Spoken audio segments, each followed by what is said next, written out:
Welcome to the world of Agnar and the Malediction.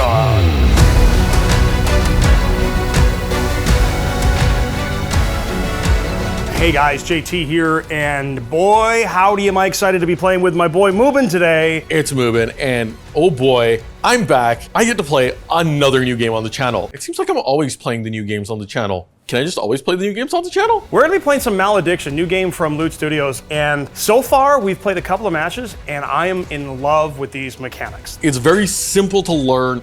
It's very challenging to master. It's got a lot of depth to it. In Malediction, you take control of one of four disparate sort of war bands, warring for control of Malediction, the rift in the world when the world exploded. The background is actually quite diverse. Definitely check it out. But in a nutshell, four war bands, nasty spells, husks of the relics of old that you have to go capture. You need to achieve a threshold of points. In doing so, using a warband you build from a deck of cards. This game today, I'm going to be playing the Conclave of the Spheres. Yeah, I know, Mubin playing another Magic faction. Would you expect anything less from me? I've got a deck stacked with spells, got some units in there. Let's see how I manage to do against the Primal Blood. Yeah, that sounds about as anti-magic-y as you can get. They're all about raw, anger, punchy, blood, primalness. And we're here like, no, we're going to sit here, read our books, and learn the things, and then we're just going to shoot you from afar. And hopefully it works. Each of your warbands revolves around a seeker, and that's sort of your big boss man. He doesn't die and go to the discard pile if he gets knocked out. You can bring him back again. My seeker for our game here is Thundersteps. Exactly what he sounds like. It's the biggest, baddest model that you have on the board. And the idea with those models is to get them into combat or do what they do as soon as possible. The game is about reaching a certain level of mastery. Recovering a relic gives you 10 mastery. Killing opponents' models gives you mastery equal to their cost. We start with enough echo, that's your casting points, to be able to bring a lot of stuff in. And it's really gonna come down to who uses the terrain the best, who gets the best rolls, and quite frankly, who gets the best top deck. The models are gorgeous. The gameplay is great. I can't wait to get started. Let's do this. You and I are back again at the table with another new game to play. It's like we're the new game guys. I'm okay with that, actually. This is so easy to pick up. It's affordable, it's straightforward, you build a deck, you move models on the table, and then you have cool terrain that affects the game. It's really cool. What's our first step, Moves? First step is rolling dice. We get to see who wins the roll-off and deploys I love how we have terrain. orange and gray, like we do this for a living. Oh, it's gonna be me. It's gonna be you. I get to drop the first piece of terrain, and the way Malediction works is you drop from biggest piece to smallest piece. Yeah, so the size that we're playing at, you have a big piece, a medium, and two smalls. My terrain is called Noxious Flesh Gardens. I mean, you can kind of tell, it sort of looks noxious. And if you are starting an activation in it, moving through it, you actually take damage. But we should mention that the way the terrain works, if it's flat to the board, you can effectively see right through it. If it's under an inch, it's a short obstacle. You can draw a line of sight, but you can't go through Can't it. move through it unless you can fly or what have you. And if it's taller than an inch, it blocks everything.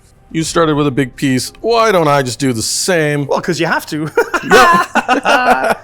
So I'm actually going to put this piece within 3 inches of the edge and outside of a deployment zone. So if you get to pick your deployment zone, you get to pick a corner, and then your opponent is forced to deploy across from you. Let's do it. So the game does come with the 2D terrain, but we've got the cool 3D prints. It does come ready to play out of the box with everything that you would need. And if you want to get a little fancy and get 3D printed models and 3D printed terrain, you're totally free to do that as well. The Hand of Provenance here, this really cool, gross. I love how Tycho painted the nails on this. Like, it looks so gross. And I still have the, it's got spikes through it. It's so gross. It's so gross. So the only rules are, cannot be within 3 inches of another piece of terrain and cannot be within somebody's deployment zone. Or a potential deployment zone. Okay, there we go. That's my last piece of terrain. I may have forced you to give me some cover back here. I think you have. I'm just gonna have to go like somewhere back there. So because I placed the first piece of terrain, you get to place the first husk. These are worth 10 mastery. A model has to stop next to it, has to be able to pick it up. At the end phase, you get to pull a relic out of it. Only if you're holding it uncontested. You don't want to give one side an advantage to getting a husk. I think the first one's gonna go right there. Yeah, you can't go into terrain, can't go into a deployment zone. All right, so husk's gonna go right here. So it can't be within 10 inches of another husk. This is really interesting. Yeah, I'm gonna put it there. So I think I'm gonna drop mine over here. Because I cannot get any closer. Here's the fun part. Drawing the relics. I want to draw the first two. I'll draw the next two. Oh, wow. Fang of the Damned is one relic. Oh, the Trapjaw chain. And then we've got the Reaper's Edge and the Martyr's Vexillum. Ooh. Those are some spicy cards. Oh my goodness. We've got our resources set.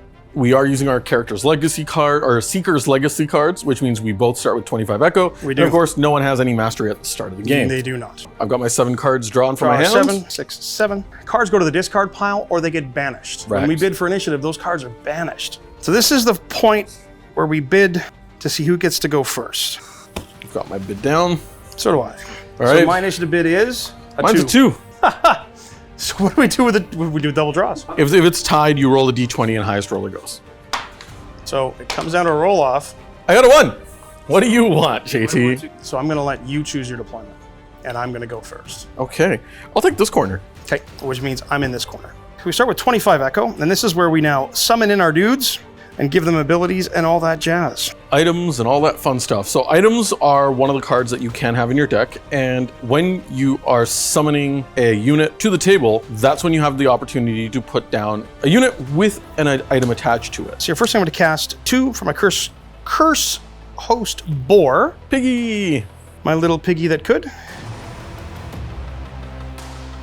And then I'm going to spend 9 of my Echo to attach Scout Boots to a Blood Frenzy Berserker. So he has the Scout Boots on him. So whenever he defeats an enemy, he can perform a free move, and he gets +2 move.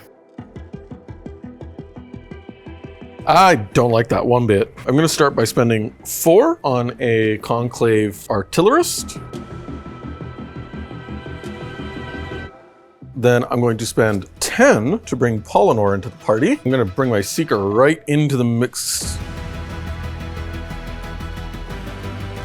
And then I will spend another 7 going down to a whopping 4. I'm going to drop down a Kenzen Shield Mage. That is going to be all 3 of my drops. That is all of mine. I did not bring my character at this turn.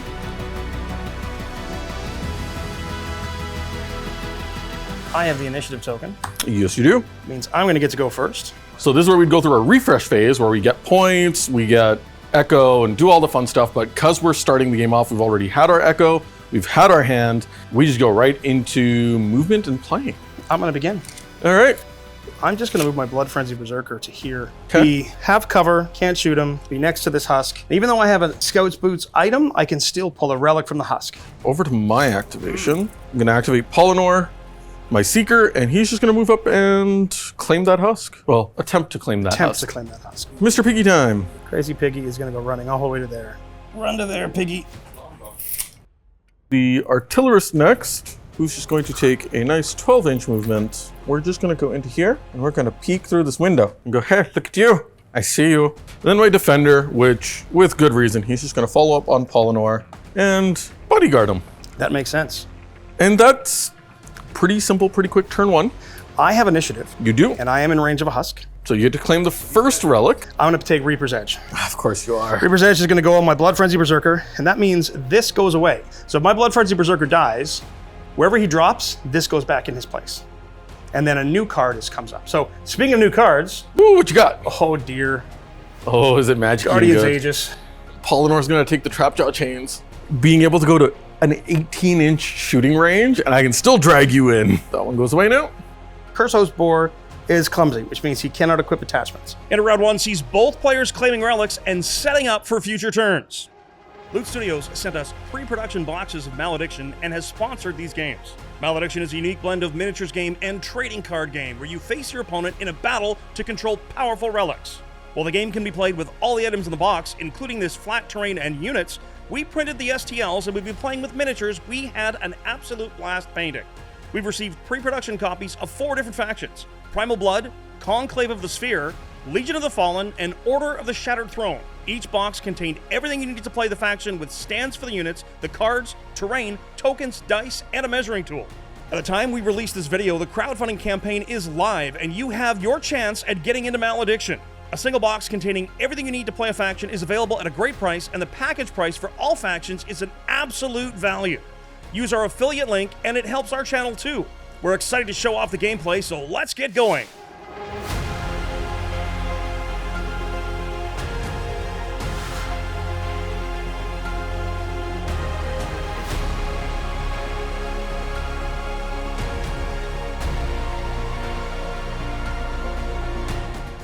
Start of round 2. We draw 2 cards, We get 2 new cards for our hand. and it's round 2, so we gain 2 times 2, 4 echo. I let initiative slide for now. And so then we go to our reinforcement step. This is where I spend 13 echo. Well, you know who's coming in. Thunder steps with the winged sandals, so he gets +2 move and flies.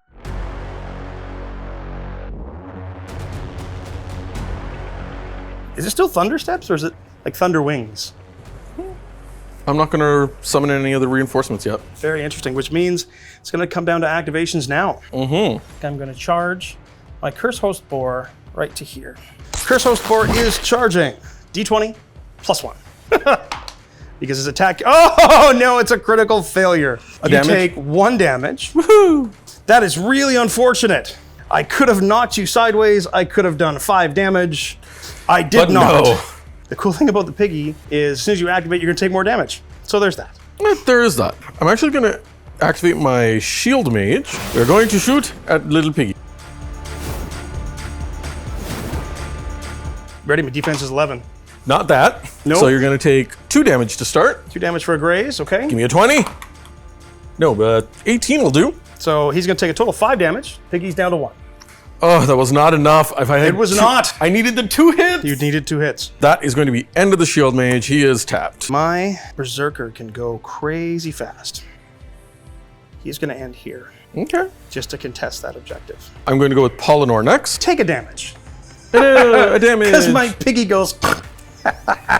Silly, silly piggy. And then I'm going to spend an echo, going down to 7 on Leastrum Stride, which allows me to move without provoking a retaliation immediately. That is my channel spell. So it's 2 AP, so for his first one, he's just going to move to there so that he can draw a line between the husk and the terrain. And then he's going to spend another 2 echo, going down to 5, to cast another channel, because that's one of his abilities, so he can cast 2 channels a turn. Okay. On Shatter, he takes 2 damage and destroy one of its equipped items. Oh, that's very cool. I've not defeated the unit, I just shattered your relic. So he doesn't fly anymore. No flying for him anymore, which I'm okay with.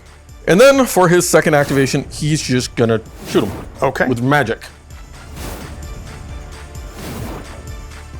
Movement trying to bring down Thundersteps. That is a big, beefy target to try to bring down. 20 health is a lot to chew through. He's going to deal a whopping 4 damage. All right. That will end Polynor's turn. So because what you've done is make me not be able to fly, I'm just going to move my guy so that I stay within that range. So you're moving around. I'm going to hard stab blast you. Kapow!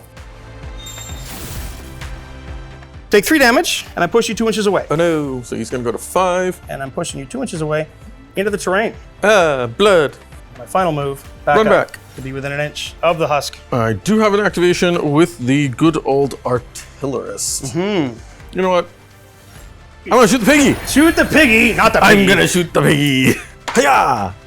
It's a critical graze. 1 damage will do it. That's enough to kill the piggy, but that guy's going to take 3 damage when the piggy explodes. And whenever this unit is dealt damage, it takes 1 fewer. So you'll take 2 damage. But you do gain 2 mastery for I killing absolutely my do. Curse Host Boar. On to the end phase. You are the only one that's currently contesting a husk. I am, yes. So I don't. Fang of the Damned is cool, and giving Thundersteps an extra attack. It's never a bad thing. However, I think I'm going to go for the top deck. Because one of your options of Malediction is if you don't really like all 4, and I do like Fang of the Damned, be able to summon in somebody here to grab it next turn. So I think I'm going to go with the top. Go with the random, all right. Oh no, I don't like that laugh. I pulled the Helm of Wrath. When this unit's health is lower than or equal to its half, it gets +2 damage, which I already have that on him. While he's Berserk, he also gets resistance 2. Cut me down to half, and I'll get res 2. That is going to wrap up our end phase. You go up another 10 mastery because you did take, I did take another relic. husk. So I'm 10 away from winning. And the husk goes off. Husk is mine. And at round 2, I'm out to a lead with 20 mastery. Mubin's got 2 mastery for killing my Curse Host Boar, but Mubin needs to start bringing down my units and claim some relics and get some mastery for himself.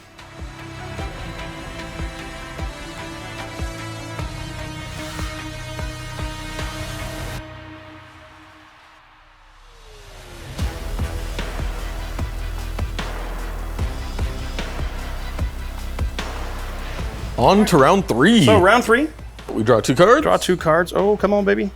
Give me a better top deck than that one was. Okay, okay. Very interesting. And I will gain 6 echo, But I'll be going up to 11. and I will untap my 2 dudes. I'm going to untap all three. Unexhaust them. I will make a bid. Yeah, I don't really blame you. I hate to say it, but Thunder Stomp is just in a really, really scary spot. As much as I don't want to, as much as I want to keep this card, I think I have to try to defend it. All right, what do you got? 4. 8. Oh, there it goes. So Unstoppable banish. Rush is banished, and oh, but that's a big guy that you had to banish Yeah, to do that. that's my Spellbound Devourer. Poor guy has been banished. He's not allowed to enter play. That does mean you gain initiative. I do have some summoning goodness to do. So I will actually spend 6 Echo to summon in a Momentum Weaver. And you're gonna hop in right next to good old Solinor there. That is it for my summons. I am not summoning in anything. Over to my first activation. then. We are going to actually go with the Momentum Weaver. We're just gonna cast some magic for the first activation. Pew pew, shooty. Critical Graze. So Thundersteps takes damage. Yep, so you just take a single damage, going to 5. Down to 5. That didn't go the way I wanted it to, so we're just gonna do it again. That makes sense. That's much better. That's a 17. Yeah, that hits me. So that is a hit for 4 damage. The other effect is I have a knockback 5. Kachoosh. Thundersteps has to activate. I am not quite berserk because I'm at 9 of 20, but I am going to declare a charge. And I'm going to charge into both of these guys, actually. Charge. First thing he's going to do is he's actually charging the mage you just summoned in. Ooh, going for the Momentum Weaver. Yeah. Your defense is 13. Oh, yeah. It's going to be a Oh, not 7. a 2. She's going to get knocked back into here and stop. Boop. She has 5 damage on her. That's her attack. No, it's not. Because I'm then going to play Adrenaline Rush for 3 Echo. Oh, you're going to try to stop that? I'm going to spend 3 Echo, and I'm going to play Neutralizing Ward. As a channel is played, cancel it before resolving its effect. So Adrenaline Rush gets canceled. Thundersteps is done. I'm going to activate Polinor next. Okay. He's going to take 3 damage because he's starting inside the goody goriness. And then he's going to spend 2 of his Echo to actually play a spell from the discard pile. And I'm going to banish it because I've used it. And I'm going to use Leastrum Stride again, which allows me to make a move. No retribution allowed. You're out of Echo. I am out of Echo then. Oh no. Wouldn't it be awful if I had things to do? Before I continue, because I used a spell out of my discard pile and I've banished it, I get to look at the first card at the top of my deck. If it's a spell, you put it in your hand. And if it's not, it just goes back on top. There you go. Just goes back on top. All right, let's just shoot Thunderstomp, because we got to. I believe in you, Polinor. You are the mage. Yeah, that's a hit. 4 damage. So he's at... And whenever I hit you with a ranged attack, I can pull you thanks to the relic that I have. Oh, then I take more damage, right? Absolutely. So you're going to get pulled in. Boop. You pull me in, I only take 1 damage. Right, because of your damage reduction. Polinor going for the second kill. attack. I feel like I got the kill here. The question is, does he have it in him? Does he have it in him or not? So that's a hit. So that's only 4 damage, which now goes down to 2. So you're still up. He's not dead yet. Polinor is tapped out. Over to you, sir. I think what I'm actually going to do is just move him to here, within an inch of the husk still, so that I'm contesting it. However, Alright. I will cast a channeled spell. I'm going to cast Consume Carcass for 2. If a unit card entered a discard pile, it gets quickened. Otherwise, I just banish a unit from any discard pile, and an ally recovers 3 health. So I'm going to banish my Curse Host Boar. He's banished to the black hole. He's healing. Look at He gets that. 3 health back. So over to me then. It is. We're going to start with the Shield Mage. He's not going to move too far. He's just going to move up enough so that he's got the 8 inches. And then he just shoots. Magic, go pew. That'll hit me. Does normally 3 damage, going down to 1 because you have resistance at the moment. Yes, I do. Well, that's his activation. So Shield Mage is done. So she's going to go here. She sees a big angry Stompy boy. Thundersteps. She's just going to shoot magic anyways. Shoot me. No, you're not. Barely. It's a glance, It's a glance, which means it's only a single damage. and I just go, No. whew. But that ends that round. I cannot pick up this husk Nope. because I already have one. That ends the phase. We don't go up any more mastery. We don't have any more echo yet. We're going to see what happens in turn 4.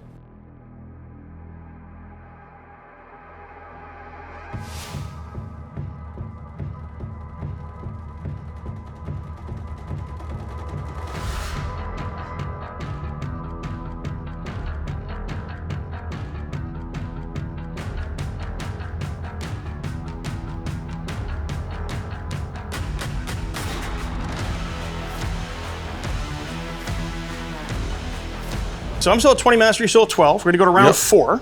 I got 8 echo. I'm gonna draw my cards too. Yes, we are. Oh, this pains me. Oh, the choices that I have to make. I think I am going to try to seize the initiative. You ready? Yep. 8. 9. Oh my gosh, how do you have a 9? My poor Gateway Guardian. How do you have a 9? Because I had to. It hurt so much. Your Blood Feast Raptor and my Gateway Guardian both go to banishment. You still keep the initiative, I continue sir. to hold the initiative. You know what? I will do a summon in. I can't, because my only creature I got, I used to try to steal the initiative. Went for the kill to try to kill Pelennor now. Oh, because even glances is 10 damage to him. Yep, that'll do it. So I'm going to bring in a Spellbound Bahig-Jin. A what? That thing. Oh, that's cool. He's just a funky little guy.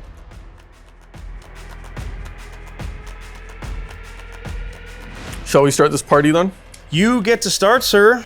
I'm going to activate the Momentum Weaver. I will take 3 damage. She's down to 2 2 left. left. So this is a big owie. That's okay.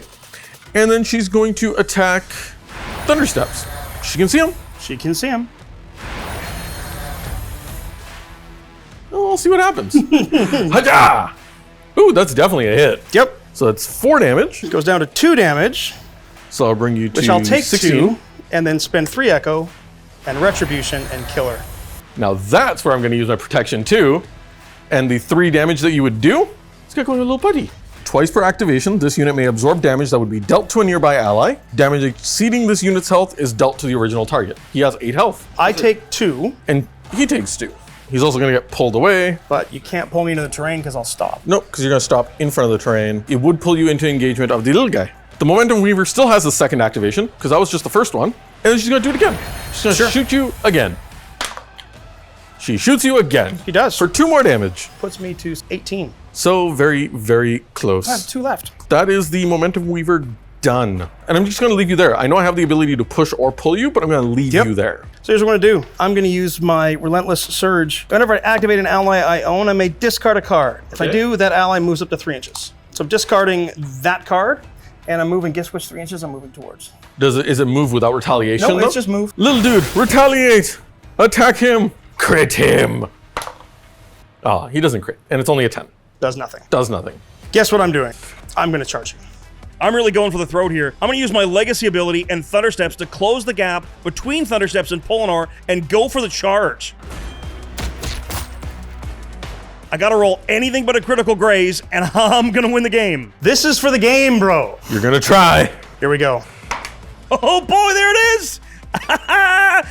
I get the hit, and down goes Pelennor. That is a victory. I thought I had it. I didn't realize you were gonna do so much damage, but Thundersteps, he does it. Drops Pelennor.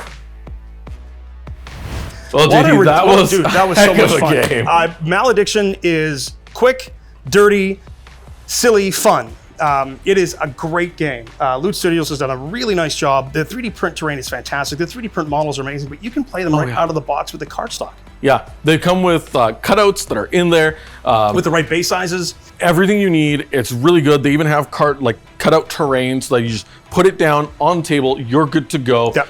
All the tokens, all the markers, all the dials, everything's Everything in you the need. box. They come in 4 different faction boxes. Yep. So you can basically pick your faction. Get them all. You can get them all if you Get want, 'em all. whichever, Absolutely. right? The entry level is actually really good. It's not too expensive. You just get in and you can start playing.